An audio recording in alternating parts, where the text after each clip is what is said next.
Hello, this is The Bittersweet Life. I'm Katy, Sewall. It's 2020, and a whole new year stretches out before us. What kind of people are we going to be this year? I hope we are people who support each other, who tip the people in our lives who help us live better. Just yesterday, I tipped my server when I met a friend for dinner. The day before, I tipped my barista. This show, The Bittersweet Life, is a lot of work. 20 hours a week or more. And I remember the day when I made more money working in a bar, waiting on a couple for 40 minutes, because we forget with art, don't we? We forget that it's work, that it's hard work. So this year, don't forget to tip your podcaster. I'm going to try to remember to do that too. We're on Patreon, search for The Bittersweet Life Podcast, or donate through PayPal at thebittersweetlife.net. There are links in the show notes, so it's super easy. Don't forget to tip your podcaster. Now on with the show.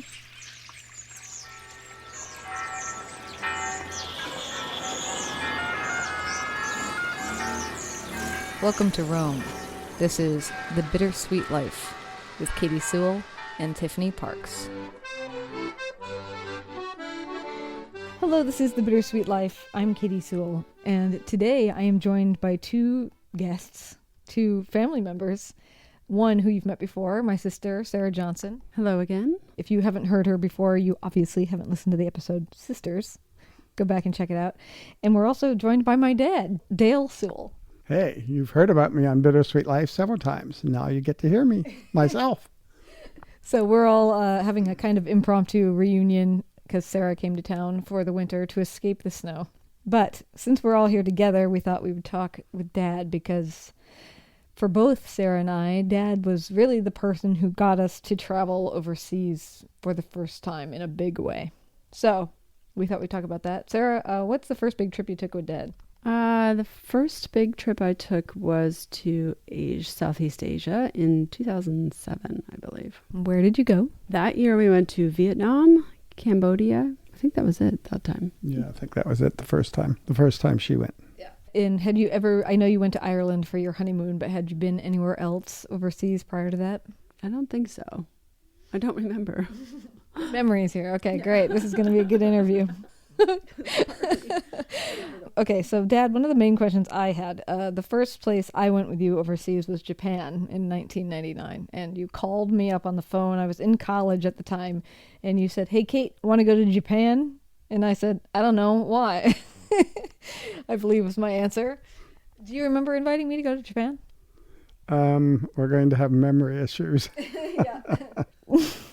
Well, I remember being in Japan with you, yeah. So one of the questions I had that maybe you don't have an answer to is when you invited me to go to Japan, it might come as a surprise to our listeners, and even more so when you started inviting me to go with you on a regular basis to Vietnam, which you and I went to Vietnam at least 7 times.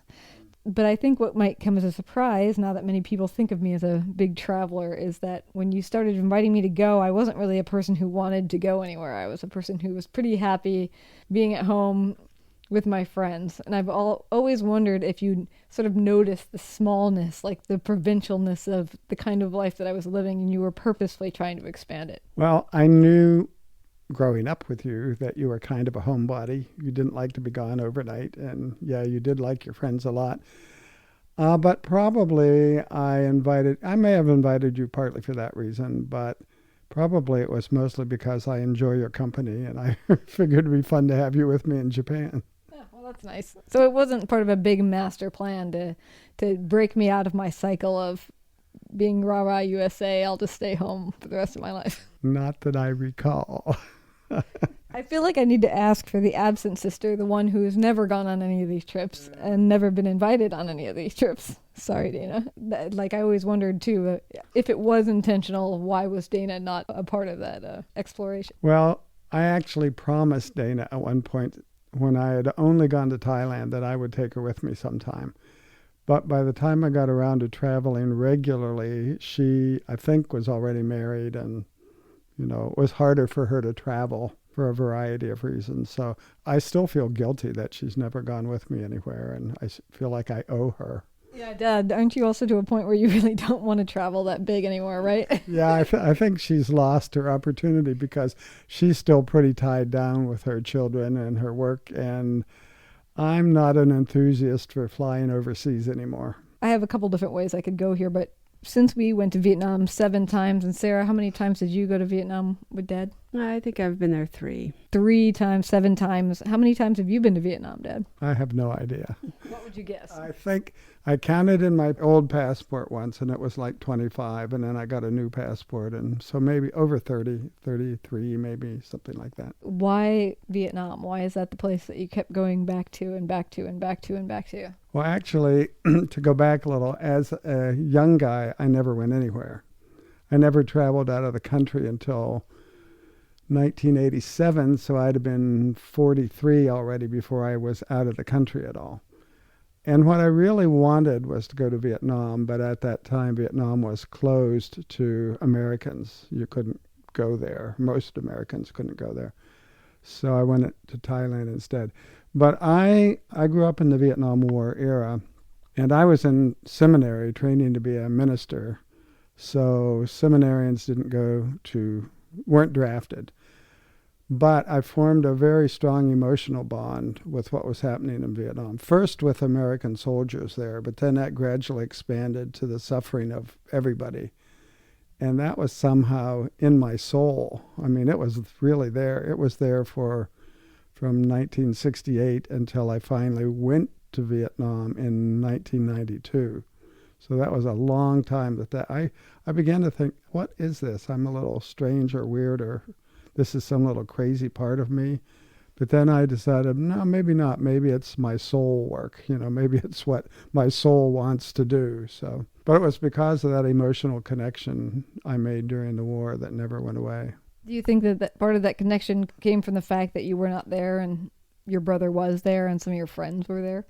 And not so much. In fact, I'm glad looking back that I never went during the war, because I think things happened to you in war that would have made my attitude toward Vietnam much different than it is. It would have been, I don't know, it just would have been strangely different. And I did have friends who were there. And none of my close friends were killed there.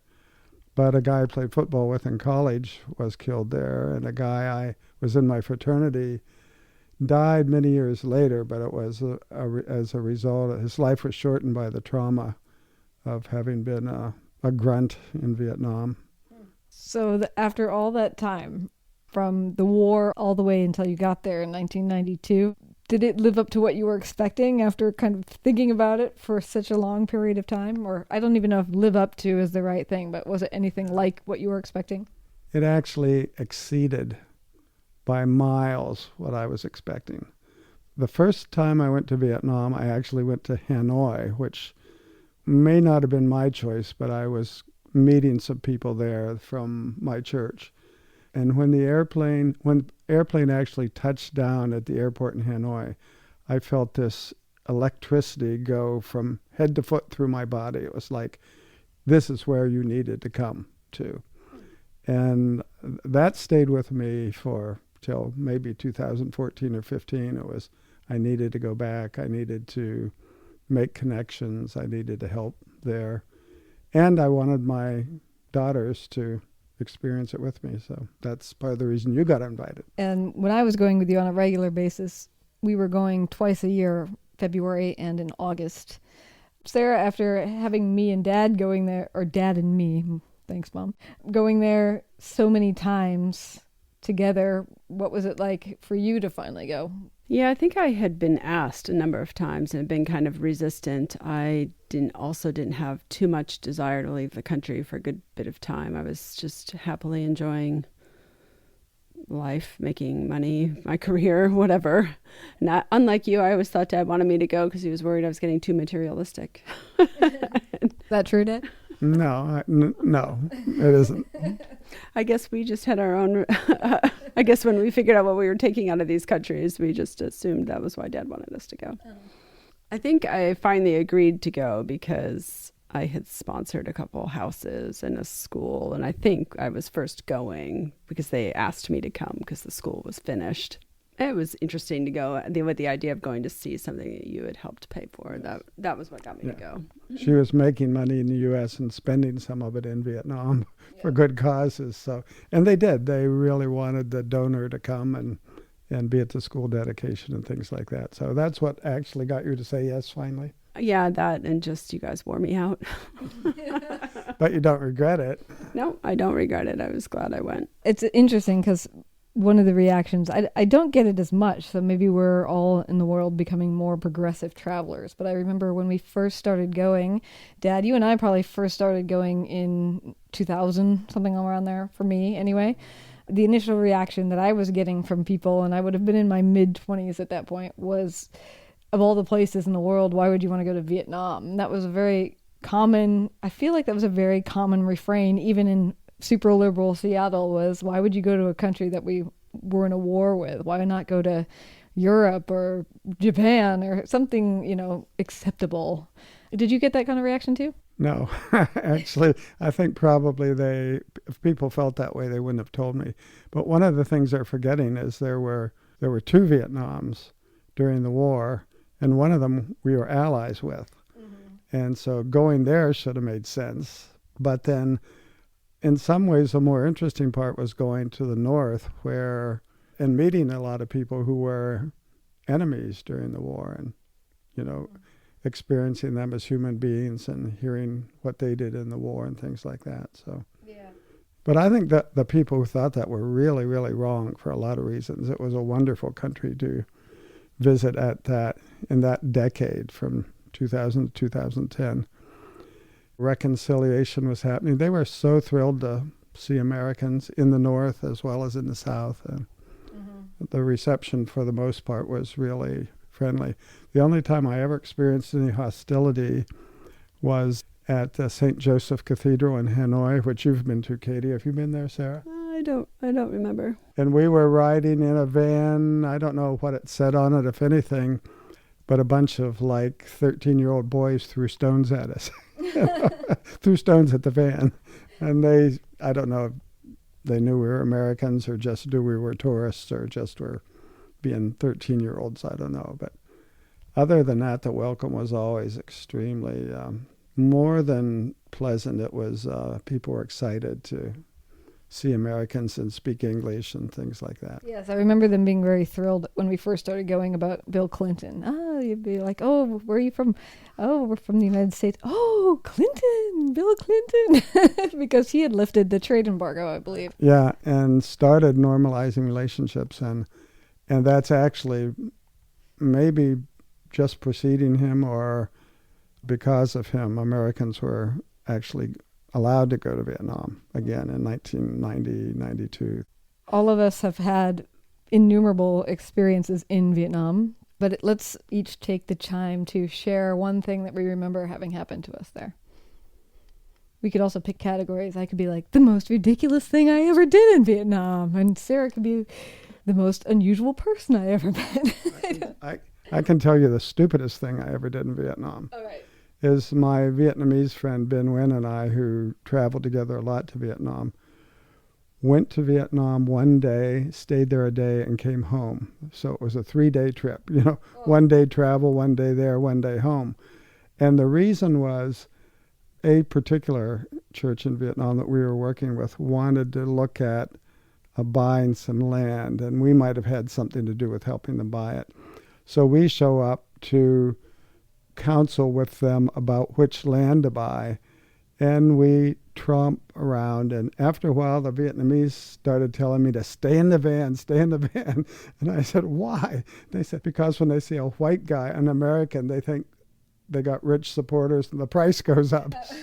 So we were making it worse for them instead of better. So, but we left on a Tuesday and we're home on a Thursday, and the church I worked for, I don't think even knew we were gone. Oh my gosh. Why wouldn't you tack on a few extra days? That sounds exhausting. It's like a 24 hours worth of travel to get to Vietnam.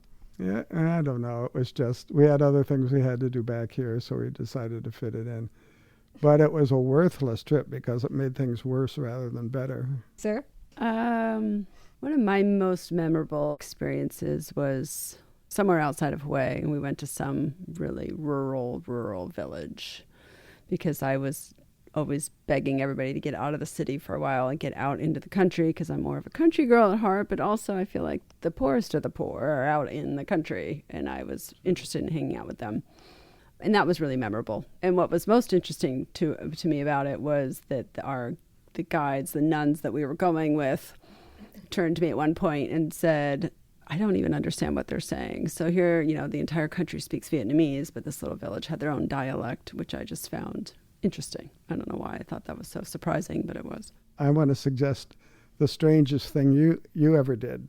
Okay. You're the one who took Mr. Potato Head to a rural village in Vietnam, right? And gave it to a school or some children or something like that? I gave it to a kindergarten teacher. And of course, they had never heard of Mr. Potato Head. And we always thought afterward, what have we done to that school? I should mention that a friend had given me Mr. Potato Head. It was in the time period when everybody wanted to photograph a gnome in front of places. And this friend gave me this Mr. Potato Head and said, why don't you just take pictures of Mr. Potato Head throughout the country? And I said, the likelihood of me keeping this thing with me the entire time is very low because it was large, you know.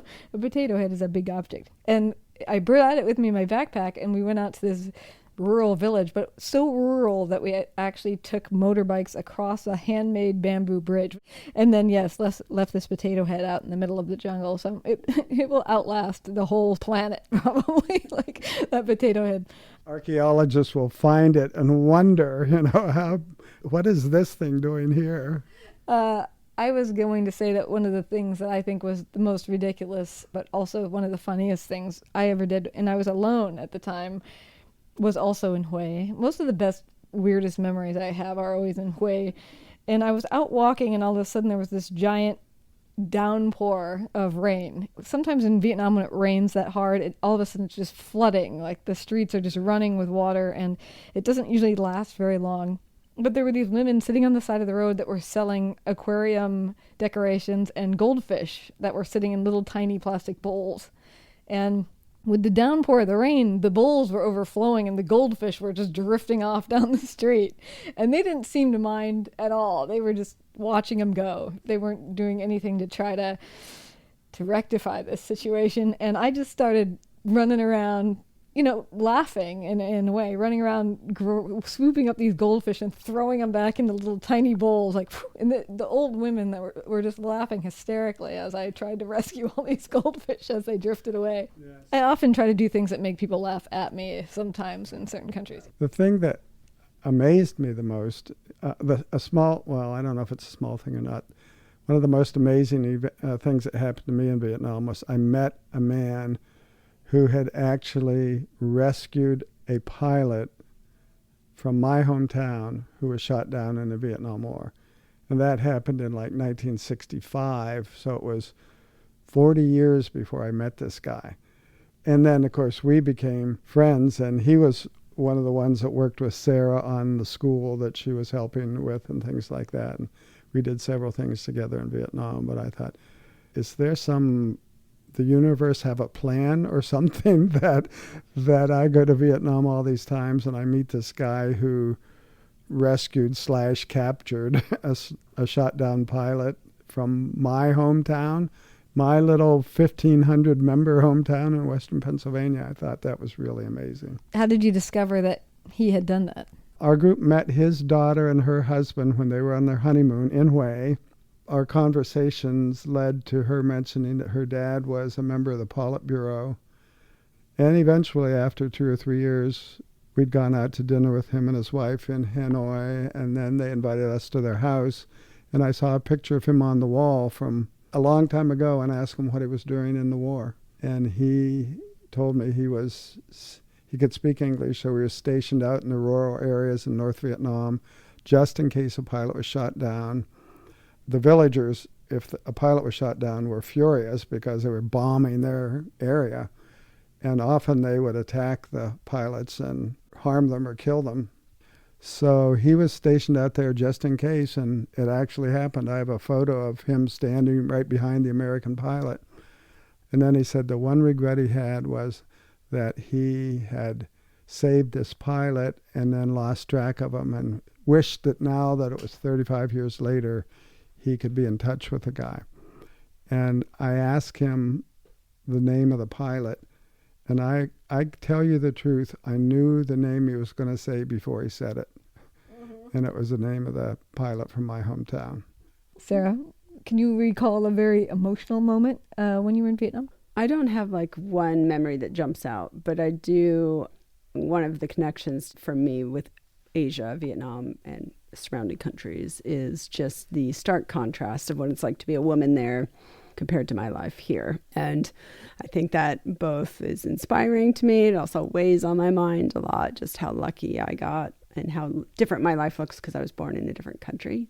And that's really the only thing that's different between my life and their life is where we were born and just the path that takes you down. So that is definitely something that has kind of emotionally stuck with me for 12 years now. How does that actually hang out with you besides you just pondering it? Does it change anything about your life or your outlook or what you're doing?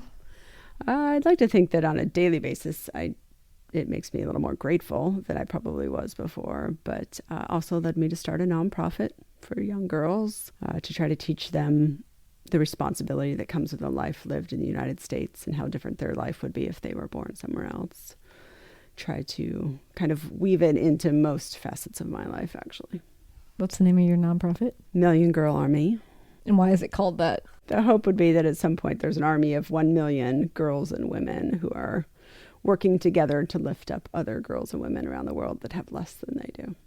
So one of the things that I loved about traveling with you to Vietnam, and I've heard Vietnam has changed quite a bit, and I have not been there now since, I don't know, almost a decade probably.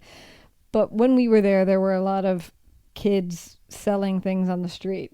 Some people begging, a lot of people trying to sell you things that you didn't want. And at the time, it was a lot of tourists didn't like Vietnam for that reason, because there was no way to leave your hotel without being trailed on your way to anywhere, with people saying, here's postcards, here's this, here's that. And there was a lot of fear about pickpocketing and stuff back then. I remember all these things about that you would hear about Vietnam. Oh, if you go there, you're just going to be harassed the whole time. And one of the things that I appreciated about you, Dad, was not only did you make friends with all of these postcard selling kids, so that, yes, they were trying to sell you postcards, but they were also just hanging out with you and telling you about their lives. You also used to joke with them in a way that was, I think some people would call aggressive. In the sense that, I'll try to explain it, in the sense that oftentimes these people would do that really pleading affect, like, oh, I'm so ill, oh, baby's sick, things like this, that were kind of minimizing or a character that they were playing. And you would start to joke with them and tell them various things. Like, I remember one thing I did based on your example where the kid was saying, baby's sick, and I said, what baby's sick? And she's, where's the baby? And she said, I'm the baby. And I said, you're like 10, you're not the baby. You would do those kinds of things to break them out so that you could actually start a real conversation. And another thing I remember you doing that I thought was so funny was there was a guy that was just sitting begging on the street, and he was holding out his hand, but he had a bill in his hand to demonstrate that you should be giving him money, and you just snatched the bill right out of his hand. And he said, in English, of course, hey!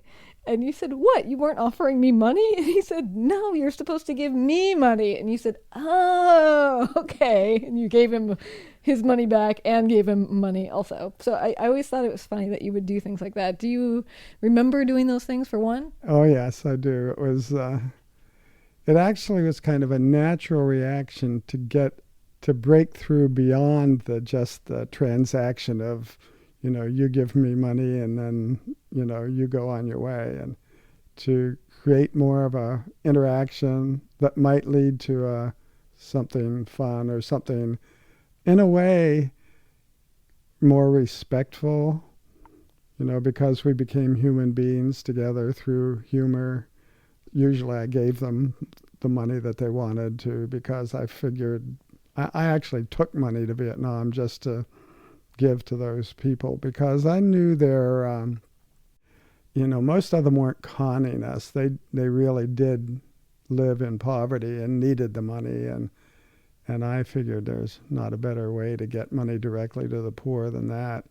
And now I think if you went to Vietnam, those people wouldn't be there. And it's because of what you said. It's the tourists complained so much, and it was such an uncomfortable experience that the tourist police actually managed them one way or another, discouraged them, got rid of them, disappeared them, put them in a re-education camp 40 miles from the city or something like that. So that the last times we were going there were hardly any of them. We had to really look to find our old friends that we had known for 10 years or so that used to be postcard sellers or street sellers. So yeah. Last time we were there, they weren't allowed to have sicklos anymore. They got rid of them in part because of this clean sweeping of the tourist districts. Yeah, and it was and part of it was there's so many more cars on the road that sicklos were there was a little more risk to having them. But one of the tragedies of that is after the war ended in 1975, anybody connected with the Southern government couldn't get a job. And they were all in poverty. And one of the things they could do is rent or buy a Ciclo and make a living that way. So a lot of the guys driving those were old South Vietnamese war veterans. And, and then when they couldn't drive their Ciclo anymore, I don't know what they did. But. Mm-hmm. Well, maybe to end, and Sara, you won't have a story with this, but to end, Dad, because we've talked a lot about the people who actually lived there, but one time when you and I were there, Hollywood was there.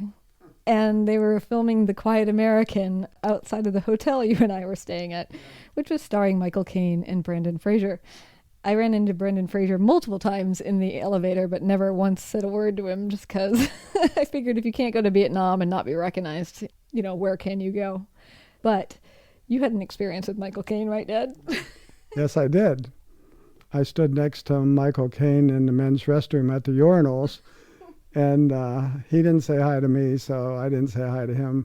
But I was tempted to say, I really liked you in Zulu, which was a movie he made like 25 years before, so like as if I didn't know he'd done anything since then. And the other strange thing was one of our group kept getting the day's schedule for filming under the door of her hotel room because the cast was all staying there. It was very strange to watch that movie once we had actually seen it, because there's a part in that movie where they blow up a car, and that car had been parked outside of our hotel the whole time, and the whole time I'd been like, oh, I love that car. That car is so cute. And then they blew it up in the film. Yeah, we weren't there when they blew it up, but we came back and it was blown up, right? Yeah. We'd gone off somewhere. Yeah. I'd just like to say that, Sara, you went with me to Vietnam, Cambodia, Laos, and Thailand.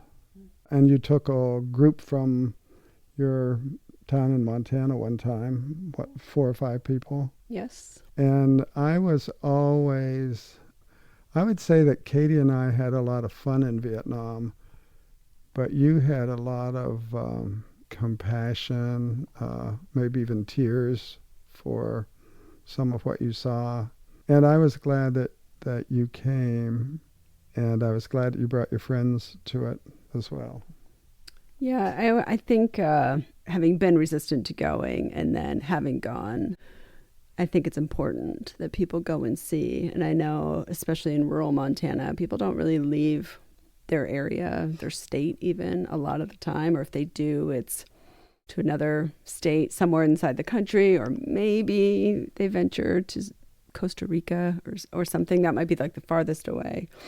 I think everybody should go and witness things firsthand. I think travel's really important.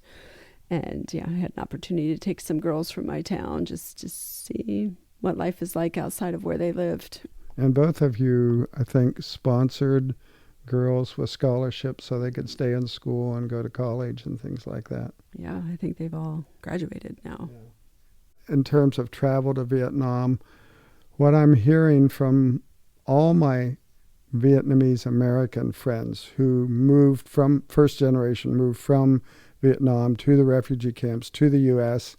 and have been here since 1980 or 1990, they're all saying they don't like Vietnam anymore because They say it's the Chinese influence, that they think the Chinese are sort of putting all the money into their country, sending all the food to Vietnam stuff, and they think everything is poisoned now.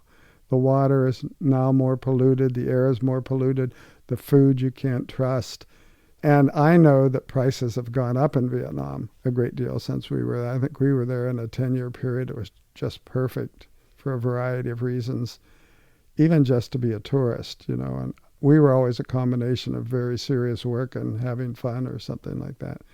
So I don't know what Vietnam is like now, and I'm not sure, what they're saying is exactly accurate, but to the person that I know, they're saying Vietnam is a much worse place now because of all the pollution and all the bad food and things like that. Mm-hmm.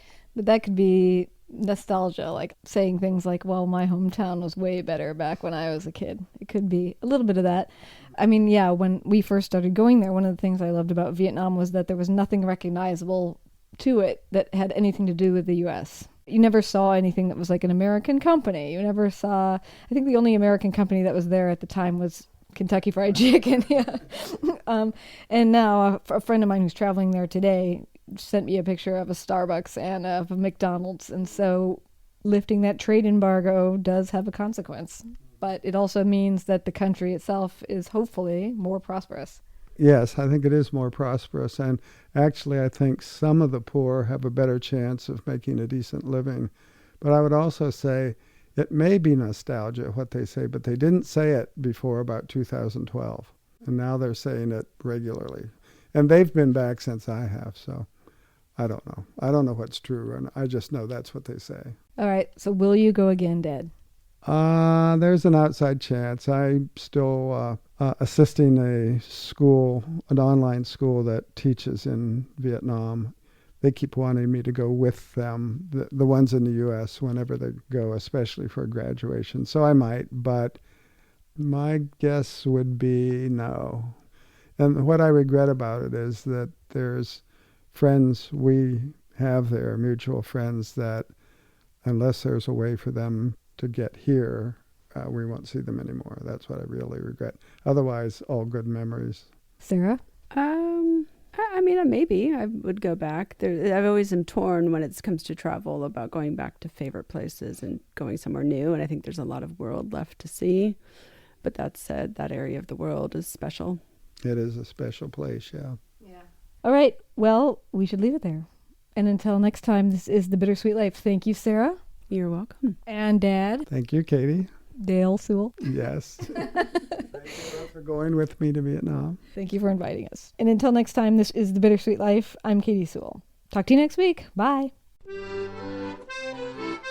Thanks to those of you who regularly support us through Patreon or PayPal. You know who you are. We know who you are. And you've probably gotten a thank you note from us in the mail. Don't forget to tip your podcaster. There are easy links to donate in the show notes. And we'll talk to you next week.